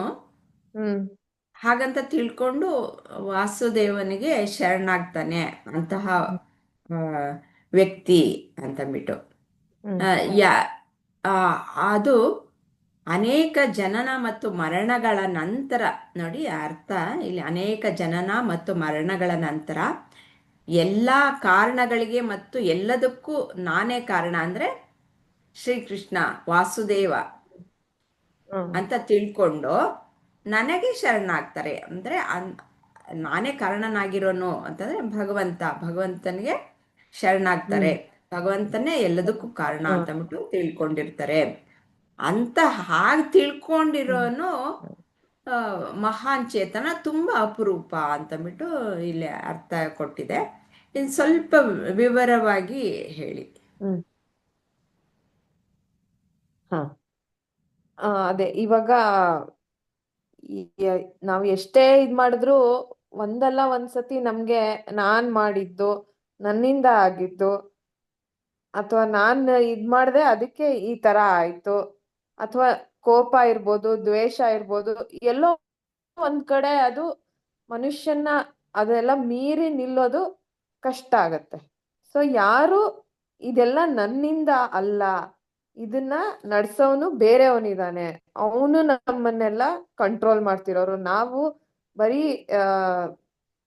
ನಮ್ಮಿಂದ ಏನು ನಡೀತಿಲ್ಲ ಅಂತ ಯಾರು ತಿಳ್ಕೊಂಡು ಭಗವಂತನಿಗೆ ಶರಣ ಆಗ್ತಾನೋ ಅವನು ಮಹಾನ್ ಚೇತನ ಅಂತ ಹೇಳ್ತಾ ಇದ್ದಾರೆ. ರತ್ನಜಿ. ಹಾ ಮ್ಯಾಮ್, ನನಗೂ ಅರ್ಥೈಸಿರೋ ಪ್ರಕಾರ ಮಾಲಾ ಮ್ಯಾಮ್ ಹೇಳಿದ್ದು ಎಷ್ಟೋ ಅರ್ಥ ಇದೆ ಮ್ಯಾಮ್. ಅದ್ರ ಜೊತೆಗೆ ನೀವು ಜನ್ಮ ಅಂದ್ರೆ ಎಷ್ಟೋ ಜನ್ಮಗಳನ್ನ ತಾಳಿದ್ರು ಕೂಡ ಆಮೇಲೆ ಅವರು ವಸುದೇವನಲ್ಲಿ ಸೇರ್ಕೋತಾರೋ ಅಂತ ಅಂದ್ರೆ, ಈಗ ನಮ್ಗೆ ಈ ಜನ್ಮ ಸಿಕ್ಕಿದೆ, ಇನ್ನೊಂದ್ ಇರುತ್ತೆ ಅಂತ ಜ್ಞಾನಿಗಳಿಗೆ ಗೊತ್ತಿರುತ್ತೆ. ಮೇ ಬಿ ಈಗ ನಾವು ತಿಳ್ಕೊತಾ ಇರೋದ್ರಿಂದ ನಮಗೂ ಇರ್ಬೋದು ಅಂತ ನಾವ್ ಅನ್ಕೊಂಡಿದೀವಿ ಮ್ಯಾಮ್. ಅಂದ್ರೆ ಸಂಪೂರ್ಣ ಆಗೋವರ್ಗು, ಅಂದ್ರೆ ನಾವು ಕೂಡ ಆತ್ಮ ಪರಮಾತ್ಮನಲ್ಲಿ ಸೇರ್ಕೊಳ್ಳೋವರೆಗೂ ನಾವು ಮತ್ತೆ ಮತ್ತೆ ಜನ್ಮ ತಾಳ್ತಾ ಇರ್ತೀವಿ. ಆದ್ರೆ ಈ ಜನ್ಮದಲ್ಲಿ ನನಗೇನೋ ಕಷ್ಟ ಬಂದಿದೆ ಅಂದಾಗ ನಾನ್ ಅನ್ಕೋತೀನಿ, ನಾನೇನು ಮಾಡೇ ಇಲ್ಲ, ನಾನು ಎಲ್ಲಾರ್ಗು ಒಳ್ಳೇದೇ ಮಾಡ್ಕೊಂಡ್ ಬಂದಿದ್ದೀನಲ್ವಾ, ಆದ್ರೂ ನಂಗೆ ಯಾಕೆ ಇಷ್ಟೊಂದ್ ಕಷ್ಟ ಕೊಡ್ತಾ ಇದೀಯಾ ಅಂತ. ಆದ್ರೆ ಯಾವ್ದೋ ಹಿಂದಿನ ಜನ್ಮದಲ್ಲಿ ನಾವು ಮಾಡಿರೋದು ನಮಗ್ ನೆನ್ಪಿಲ್ಲ. ಕಾರಣ ಏನಂದ್ರೆ ನಾವು ಆತ್ಮ ಪರಮಾತ್ಮನ್ ಬಗ್ಗೆ ನಾನ್ ಅಂದ್ರೆ ಏನು, ನಮ್ ಮನಸ್ಸು ಬುದ್ಧಿ ದೇಹ ಅಂದ್ರೆ ಏನು ತಿಳ್ಕೊಂಡಿಲ್ಲ. ಅದಕ್ಕೆ ನಾವು ಪರಮಾತ್ಮನಲ್ಲಿ ಸೇರ್ಕೊಳಕ್ ಹಾಗೆ ಇಲ್ಲ. ಅದು ಸೇರ್ಕೊಳ್ಳೋವರ್ಗು ಆ ಹುಡ್ಕಾಟದಲ್ಲೇ ಇರೋದ್ರಿಂದ ಹುಡ್ಕಾಟ ಮುಗಿಯೋವರೆಗೂ ನಾವು ಪದೇ ಪದೇ ಜನಿಸ್ತಾನೆ ಇರ್ತೀವಿ, ಮರಣ ಹೊಂದುತ್ತಾನೆ ಇರ್ತೀವಿ, ಮತ್ತೆ ಜನಿಸ್ತಾನೆ ಇರ್ತೀವಿ. ಆಮೇಲೆ ಎಲ್ಲ ತಿಳ್ಕೊಂಡ ನಂತರ ನಾವು ಪರಮಾತ್ಮನಲ್ಲಿ ಲೀನ ಆಗೋಗ್ತೀವಿ ಮ್ಯಾಮ್. ಹಂಗಾಗಿ ಜ್ಞಾನ ಪೂರ್ತಿಯಾಗಿ ನಮ್ಗೆ ಸಂಪೂರ್ಣವಾಗಿ ತಿಳ್ಕೊಳ್ಳೋವರೆಗೂ ನಮ್ ಜರ್ನಿ ಇರುತ್ತೆ. ಎಲ್ಲ ತಿಳ್ಕೊಂಡ ನಂತರ ನಮ್ಮ ಆತ್ಮದ ಬಗ್ಗೆ, ನಾವು ಪರಮಾತ್ಮನ ಬಗ್ಗೆ ತಿಳ್ಕೊಂಡ ನಂತರ ನಾವು ಪರಮಾತ್ಮನಲ್ಲಿ ಸೇರ್ಕೊಂಡ್ಬಿಡ್ತೀವಿ ಮ್ಯಾಮ್. ಅಷ್ಟು ಗೊತ್ತಾಗಿದೆ ಮ್ಯಾಮ್. ಏನಾದ್ರು ತಪ್ಪಿದ್ರೆ ನೀವು ವಿವರಿಸಿ. ಓಕೆ. ಮತ್ತೆ ಉಷಾಜಿ. ಮ್ಯಾಮ್ ಇದು ನನ್ಗನ್ಸ್ತಿರೋದು, ನಾವು 4 ಇವ್ರು ಯಾರು ದೇವ್ರ ಹತ್ರ ಬೇಡಿಕೆಗಳನ್ನ ಇಟ್ಕೊಂಡು ಹೋಗ್ತಾರೆ ಅಂತ ಇಲ್ಲಿಗ್ ಬಂದ್ವು. ಆ ಇದ್ರಲ್ಲಿ ಜ್ಞಾನಿಗಳು ಆ, ಭಗವಂತನಿಗೆ ಪ್ರಿಯರಾಗ್ತಾರೆ. ನಾವು ಆ ಜ್ಞಾನ ಹೊಂದೋದಿಕ್ಕೆ ನಾವು ಈ ನಮ್ಗೆ ಆತ್ಮ ಪರಮಾತ್ಮ ಎರಡೂ ಒಂದೇ ಅಂತ ತಿಳಿಯೋಷ್ಟಕ್ಕೆ ಎಷ್ಟೋ ಜನ್ಮಗಳು ಎತ್ತು ಬರ್ಬೇಕು. ಎತ್ತು ಬಂದು ಆ ಜ್ಞಾನವನ್ನು ಪಡೆದಾಗ ನಾವು ನನಗೆ ನಾನ್ ಬೇರೆ ಅಲ್ಲ, ಪರಮಾತ್ಮ ಬೇರೆ ಅಲ್ಲ ಅನ್ನೋದು ಯಾವಾಗ ತಿಳಿತಾನೋ ಆಗ ಪರಮಾತ್ಮನಲ್ಲಿ ಅಂದ್ರೆ ಏನಂತಾರೆ, ಆತ್ಮನೇ ನಾನು ಅಂತ ತಿಳ್ಕೊಳ್ತೀನಿ ಅಂತನ. ತಿಳಿದು ನನಗೆ ಸಂಪೂರ್ಣವಾಗಿ ಶರಣಾಗತನಾಗ್ತಾನೆ ಅಂತ. ಆ ಜ್ಞಾನ ಬರೋದಿಕ್ಕೇನೆ ಆ ಇಷ್ಟೆಲ್ಲ ಎಷ್ಟೋ ಜನ್ಮ ತಾಳ್ಬೇಕಾಗತ್ತೆ ಅನ್ನೋದು ಅಂತನ. ಹ್ಮ್ ಹ್ಮ್ ಇಲ್ಲಿ ಹೇಗೆ ಅಂತಂದ್ರೆ, ಆ, ಇಲ್ಲಿ ಹೇಳ್ತಾ ಇದ್ದಾರೆ ಅನೇಕ ಜನನ ಮತ್ತು ಮರಣಗಳ ನಂತರ ಅಂತಂದ್ರೆ ನಾವು ಇವಾಗ ಮನುಷ್ಯ ಜನ್ಮವನ್ನ ಈಗ ತೆಗೆದುಕೊಂಡಿದ್ದೀವಿ. ಹೇಳ್ತಾರೆ ಗುರುಜಿ, ಈ ಕಲ್ಲು ಮಣ್ಣುಗಳು ಸಹ ಆಗಿದ್ವಿ ನಾವು. ಅಲ್ಲಿಂದ ಒಂದೊಂದೇ ಜನ್ಮವನ್ನ ತೆಗೆದುಕೊಂಡು ಕೋಟ್ಯಾಂತರ ವರ್ಷಗಳು ಆ, ಆಗಿದೆ. ಅಷ್ಟು ಜನ್ಮಗಳು ನಾವು ತೆಗೆದುಕೊಂಡಿದ್ದೀವಿ. ಈ ಮನುಷ್ಯನ ಜನ್ಮ ಬಂದಿದೆ, ಇಲ್ಲಿ ಸ್ವಲ್ಪ ಜ್ಞಾನ ಬಂದಿದೆ. ಪ್ರಾಣಿಗಳಿಗೆ ಆದರೆ ನಮ್ಮಷ್ಟು ಜ್ಞಾನ ಇರಲ್ಲ. ಮನುಷ್ಯ ಜನ್ಮದಲ್ಲಿ ಹೀಗೆ ಪರಮಾತ್ಮ ಇದ್ದಾನೆ ಅಂತಂದ್ಬಿಟ್ಟು ತಿಳ್ಕೊಳ್ತೀವಿ. ಆಗ್ಲೂ ನಾನು ಬೇರೆ ಪರಮಾತ್ಮ ಬೇರೆ ಅನ್ನುವ ಒಂದು ವಿಚಾರವೇ ಮನಸ್ಸಿನಲ್ಲಿ ಇರುತ್ತೆ ಅಲ್ವಾ? ಆ ಇಲ್ಲ, ಎನ್ಕ್ವೈರಿ ಮಾಡಕ್ಕೆ ಹೋದ್ರೆ ಏನಿದೆ ಸತ್ಯ ಅನ್ನೋದು ಏನೋ ಅದನ್ನು ತಿಳ್ಕೊಳಕ್ಕೆ ಹೋಗ್ತಾ ಹೋಗ್ತಾ ಹೋಗ್ತಾ ಆವಾಗ ಮನಸ್ಸನ್ನ ನಾವು ಶುದ್ಧಗೊಳಿಸೋಕೆ ಹೋಗ್ತೀವಿ. ಒಳ್ಳೆ ಕೆಲಸಗಳನ್ನು ಮಾಡೋದು, ಆವಾಗ ಪುಣ್ಯವನ್ನ ಗಳಿಸೋದು, ಆ ರೀತಿಯಲ್ಲಿ ಆ ಪುಣ್ಯ ಪಾಪ ಪುಣ್ಯಗಳು ಗಳಿಸಿದ್ರು ಸಹ ಅಲ್ಲಿ ಪುಣ್ಯ ಲೋಕಗಳಿಗೆ ಹೋದ್ರು ಮತ್ತೆ ಆ, ವಾಪಸ್ ಬರ್ಬೇಕಾಗುತ್ತೆ. ಆ ಪುಣ್ಯ ಅನ್ನೋದು ಎಲ್ಲ ಖರ್ಚಾಗೋದ್ಮೇಲೆ ಮತ್ತೆ ಇದೇ ಲೋಕಕ್ಕೆ ಬಂದು ಮತ್ತೆ ಮನುಷ್ಯ ಜನ್ಮ ಇದ್ದಾಗ ಮಾತ್ರನೇ ಆತ್ಮಜ್ಞಾನವನ್ನ ಪಡೆಯೋದಕ್ಕೆ ಸಾಧ್ಯ ಅಂತ ಅಂತಾರೆ. ಅದರಲ್ಲಿ ಆತ್ಮಜ್ಞಾನ ಪಡಿಬೇಕು ಅಂತಂದ್ಬಿಟ್ಟು ಆಸೆ ಇಟ್ಕೊಳ್ಳೋರು ಯಾರೋ ಕೆಲವು ಅಷ್ಟೇ ಜನ. ಎಲ್ಲರೂ ನನಗೆ ಆತ್ಮಜ್ಞಾನ ಬೇಕು ಅಂತಂದ್ಬಿಟ್ಟು ಯಾರೂ ಹೋಗಲ್ಲ. ಇವಾಗ ನೋಡಿದ್ವಿ ಅಲ್ವಾ, ಆರ್ತರು ಏನೋ ಕೊಡಪ್ಪ ಅಂತಂದ್ಬಿಟ್ಟು ಕೇಳ್ತಾರೆ. ಅವರು ಅವರು ಪರಮಾತ್ಮನೇ ಬೇರೆ ನಾನೇ ಬೇರೆ ಅಂತಂದ್ಬಿಟ್ಟೆ ಅನ್ಕೊಂಡಿರುವಂಥವ್ರು. ನಾನು ಬೇಡಿದ್ರೆ ಭಗವಂತ ಕೊಡ್ತಾನೆ ಅಂತಂದ್ಬಿಟ್ಟು. ಅರ್ಥಾರ್ಥಿಗಳು ಅಷ್ಟೇ, ಅವರು ನನಗೆ ಕೊಡು, ಏನೋ ಕೊಡು ಕೊಡು ಅಂತಂದ್ಬಿಟ್ಟು. ಏನೇ ಆಗಲಿ ಅದೆಲ್ಲವನ್ನು ಭಗವಂತ ಯಾವುದೋ ಒಂದು ರೂಪದಲ್ಲಿ ಕೊಡ್ತಾನೆ. ಆದರೆ ಆತ್ಮಜ್ಞಾನ ಬಂದಿರುವಂಥವನು, ನಾನೇ ಪರಮಾತ್ಮ ಅಂತಂದ್ಬಿಟ್ಟು ತಿಳ್ಕೊಂಡಿರುವಂತಹವನು, ಎಲ್ಲದರಲ್ಲೂ ವಾಸುದೇವನೇ ಇರೋದು ಅಂತಂದ್ರೆ ಆತ್ಮವೇ ಇರುವುದು, ನನ್ನಲ್ಲೂ ಇರುವುದು ಆತ್ಮನೇ, ನಿನ್ನಲ್ಲೂ ಇರುವುದು ಆತ್ಮವೇ, ಎಲ್ಲದರಲ್ಲೂ ಇರುವಂತಹದ್ದು ಈ ಸರ್ವವ್ಯಾಪಿಯಾಗಿರುವಂತಹದ್ದು ವಾಸುದೇವನೇ ಅಂತ ತಿಳಿದುಕೊಂಡು ಆ ಪರಮಾತ್ಮನೇ ಎಲ್ಲವನ್ನೂ ನಡೆಸ್ತಾ ಇರೋದು, ನಾನು ಏನು ನಡೆಸ್ತಾ ಇಲ್ಲ ಅಂತ ಯಾರು ಶರಣಾಗ್ತಾರೋ, ಅಂದ್ರೆ ಶರಣಾಗೋದು ಅಂದ್ರೆ ಅಹಂಕಾರವನ್ನು ಬಿಡುವುದು ಅಂತ. ಅಹಂಕಾರವನ್ನ ಬಿಟ್ಟಾಗ್ಲೇನೆ ಅವನು ಜ್ಞಾನಿ ಆಗ್ಬೋದು. ಅವನ ನಿಜ ಸ್ವರೂಪವನ್ನ ತಿಳಿದುಕೊಳ್ಳೋದು. ನಾನು ಯಾರು ಅಂತ ತಿಳ್ಕೊಳ್ಬೇಕಾದ್ರೆ ಅಹಂಕಾರ ಅನ್ನೋದು ಡ್ರಾಪ್ ಆಗ್ಬೇಕು. ಆವಾಗ ಅಲ್ಲಿ ಅವನು ಡ್ರಾಪ್ ಆಗದಿದ್ರು ಅವನು ಯಾವಾಗ್ಲೂ ಆತ್ಮವೇ, ಆದ್ರೆ ಗೊತ್ತಿರಲ್ಲ, ಅದು ಅಜ್ಞಾನದಲ್ಲಿ ಇರ್ತಾನಷ್ಟೆ. ಹಾಗೆ ತಿಳ್ಕೊಂಡಾಗ ಅಂತಹ ತಿಳ್ಕೊಳ್ಳೋ ಅಂತವನು ಯಾರೋ ಒಬ್ಬ ಅಂತಂದ್ಬಿಟ್ಟು ಹೇಳ್ತಾರೆ. ಇವಾಗ ಬುದ್ಧ ಬುದ್ಧ ಅನೇಕ ಜನ್ಮಗಳು ತಗೊಂಡಿದ್ದೆ, ಅವನ ಎಷ್ಟು 500 ಜನ್ಮಗಳು ತೆಗೆದುಕೊಂಡಿದ್ದೆಲ್ಲ ಜ್ಞಾಪಕ ಇತ್ತಂತೆ ಸಾಧನೆ ಮಾಡಿದ್ಮೇಲೆ. ಅದಕ್ಕೆ ಹಿಂದೆ ಎಷ್ಟು ಜನ್ಮಗಳನ್ನ ತೆಗೆದುಕೊಂಡಿದ್ದ ಅನ್ನೋದು ಅಲ್ಲಿ ಉಲ್ಲೇಖಗಳು ಇಲ್ಲ. ಹಾಗೆ ಎಷ್ಟು ಜನ್ಮಗಳು ಆಗೋಗ್ಬಿಟ್ಟಿರುತ್ತೆ. ಆದರೆ ಬುದ್ಧನಾಗಿ ಬಂದ ಮೇಲೆ ಅವನ ಏನು ಎಲ್ಲ ಒಂದೊಂದೇ ಸಾಧನೆ ಮಾಡಿ ಮಾಡಿ ಮಾಡಿ ಬುದ್ಧನಾಗ್ತಾನೆ. ಮತ್ತೆ ಅವನು ಭಗವಾನ್ ಆಗೋಗ್ತಾನೆ ಅಲ್ವಾ? ತಾನು ಸಾಧನೆಯ ಮೂಲಕ ಅವನು ದೇಹ ಮನಸ್ಸು ಬುದ್ಧಿ ಅನ್ನೋದು ಪೂರ್ತಿ ಡ್ರಾಪ್ ಆಗೋಯ್ತು, ಅಹಂಕಾರ ಅನ್ನೋದು ಪೂರ್ತಿ ಡ್ರಾಪ್ ಆಗೋಯ್ತು. ಅವನು ಆತ್ಮನೇ ಅನ್ನೋದು ಅಲ್ಲಿ ಪೂರ್ಣವಾಗಿ ತಿಳ್ಕೊಂಡ. ಅಂತಹವರು ಬಹಳ ಅಪರೂಪ. ಈ ರಮಣ ಮಹರ್ಷಿಗಳು ಅವರೆಲ್ಲ ಸ್ವಲ್ಪ ಹಿಂದಿನ ಜನ್ಮದಲ್ಲೇ ಸ್ವಲ್ಪ ಸಾಧನೆಯನ್ನ ಮಾಡಿರೋರು. ಅದಕ್ಕೋಸ್ಕರ ಅವರು 15-16 ವರ್ಷದ ವಯಸ್ಸಿಗೆನೆ ಅವ್ರಿಗೆ ಆತ್ಮಜ್ಞಾನ ಬಂದ್ಬಿಡ್ತಂತೆ, ಸುಮ್ಮನೆ ಒಂದ್ ಕಡೆ ಕೂತ್ಕೊಂಡಿರೋದಷ್ಟೇ. ಹಾಗೆ ಆ ರೀತಿಯಲ್ಲಿ ಅನೇಕ ಜನ ಇರ್ತಾರೆ. ರಾಮಕೃಷ್ಣ ಪರಮಹಂಸರು ಅಷ್ಟೇ, ಅವರು ಏನು ಕಾಳಿಯನ್ನು ಪೂಜೆ ಮಾಡ್ಕೊಂಡಿದ್ರು, ಅವ್ರು ಪೂರ್ತಿಯಾಗಿ ಚಿತ್ತಶುದ್ಧಿ ಆಗೋಯ್ತು. ಚಿತ್ತಶುದ್ಧಿ ಆದ್ಮೇಲೆ ಅವರು ಕಾಳಿನೇ ನಿಜ ಅಂತಂದ್ಬಿಟ್ಟು ಅನ್ಕೊಂಡಿದ್ರು. ಆದರೆ ತೋತಾಪುರಿ ಅನ್ನುವಂತಹ ಗುರುಗಳು ಬಂದು ನಿನಗೆ ಆತ್ಮಜ್ಞಾನ ಬಂದಿಲ್ಲ, ನೀನು ಸುಮ್ಮನೆ ಭ್ರಮೇಲಿದೀಯಾ, ಕಾಳಿನೇ ನಿಜ ಅಲ್ಲ, ನೀನು ಆತ್ಮವನ್ನ ತಿಳಿದುಕೊಂಡು ಆತ್ಮಜ್ಞಾನವನ್ನ ಬೋಧನೆ ಮಾಡಿ ಆಮೇಲೆ ಪೂರ್ತಿ ಅವರು ಜ್ಞಾನವನ್ನ ತಿಳಿದುಕೊಂಡು ಎಲ್ಲರಿಗೂ ಅವರು ಹೇಳ್ಕೊಟ್ಟಿದ್ದು. ಅವರು ಪರಮ ಭಕ್ತರು, ಕಾಳಿ ಜೊತೆ ಮಾತಾಡ್ತಿದ್ದೆ ಅಂತಂದ್ಬಿಟ್ಟು.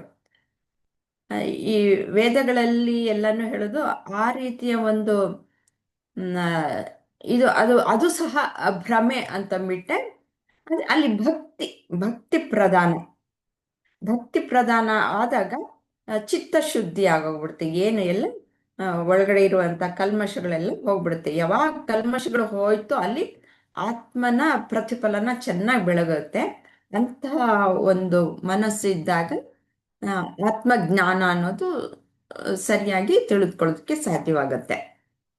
ಈಗ ಗುರೂಜಿ ಹೇಳೋದು ಮತ್ತೆ ಎಲ್ಲರೂ ಹೇಳೋದು ಏನು ಅಂತಂದ್ರೆ, ನೀವು ಭಗವದ್ಗೀತೆಯನ್ನು ಕೇಳಕ್ ಬಂದಿದಿರಲ್ಲ, ಇದು ಮನನ ಮಾಡ್ತಾ ಇದ್ದೀರಲ್ಲ, ಈಗಲೇ ನೀವು ಸಾಕಷ್ಟು ಪುಣ್ಯವನ್ನು ಮಾಡಿ ಬಂದಿದ್ದೀರಾ, ನೀವು ಮುಕ್ತಿ ಮಾರ್ಗದ ಕಡೆಗೆ ಹೋಗ್ತಾ ಇದ್ದೀರಾ ಅಂತಂದ್ಬಿಟ್ಟು ಹೇಳ್ತಾರೆ.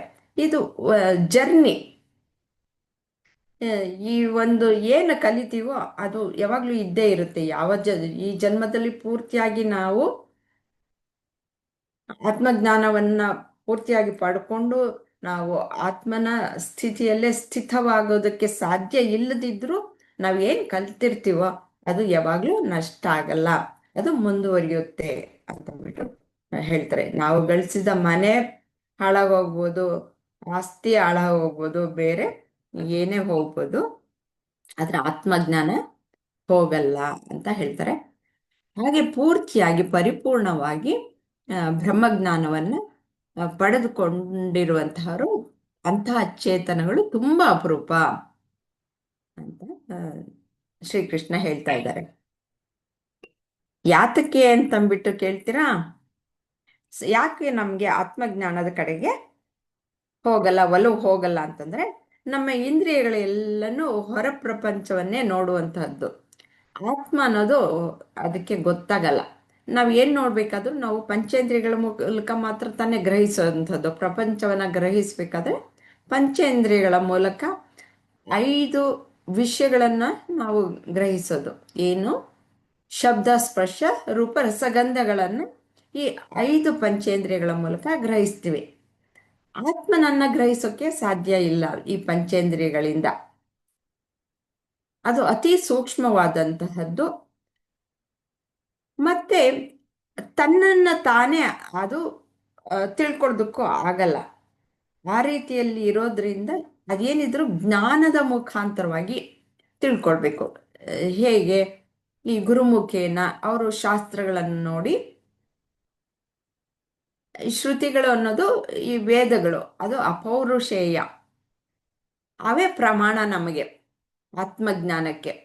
ಅವು ತೋರಿಸಿಕೊಟ್ಟ ಹಾದಿಯಲ್ಲಿ ನಾವು ಜ್ಞಾನವನ್ನು ಪಡ್ಕೊಂಡು ಹೋಗ್ತಾ ಇದ್ರೆ ಹೌದು ಅಂತಂದ್ಬಿಟ್ಟು ನಮ್ಗೆ ಅರ್ಥ ಆಗತ್ತೆ. ಇವಾಗ ಕಣ್ಣಿದೆ ಅಂತ ಹೇಗೆ ತಿಳ್ಕೊಳಕ್ಕಾಗತ್ತೆ? ಕಣ್ಣಿಗೆ ಕಣ್ಣನ್ನು ನೋಡ್ಕೊಳಕ್ಕಾಗತ್ತಾ? ನೋಡ್ಕೊಳಕ್ಕಾಗಲ್ಲ.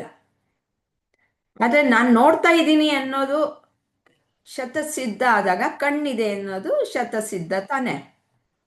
ಆ ರೀತಿಯಲ್ಲಿ ತಿಳ್ಕೊಳ್ಬೇಕಾಗತ್ತೆ ಆತ್ಮನನ್ನು ಇಂದ್ರಿಯಗಳಿಂದ ತಿಳ್ಕೊಳ್ಳೋದಕ್ಕೆ ಸಾಧ್ಯ ಇಲ್ಲ. ಅಂತಹ ತಿಳ್ಕೊಂಡಿರುವಂತ ವ್ಯಕ್ತಿಗಳು ಅಪರೂಪ ಅಂತಂದ್ಬಿಟ್ಟು ನಿಲ್ಸಣ್ವಾ. ಏನಾದ್ರು ಪ್ರಶ್ನೆಗಳಿದ್ಯಾ? ಅರ್ಥ ಆಗಿದೆ ಅಂತಂದ್ಬಿಟ್ಟು ಅನ್ಕೊಳ್ತೀನಿ. ಏಕೆಂದ್ರೆ ನೀವು ಕೊಡ್ತಾ ಇದ್ದೀರಾ, ಅದರಿಂದ ಇದೆ ಅಂತ ಅನ್ಕೊಳ್ತೀನಿ. ನಿಲ್ಸಣ್ಣ. ಹಾ ಮ್ಯಾಮ್. ಹರಿ ಓಂ. ಶ್ರೀ ಗುರುಭ್ಯೋ ನಮಃ. ಶ್ರೀಕೃಷ್ಣ ಅರ್ಪಣಮಸ್ತು.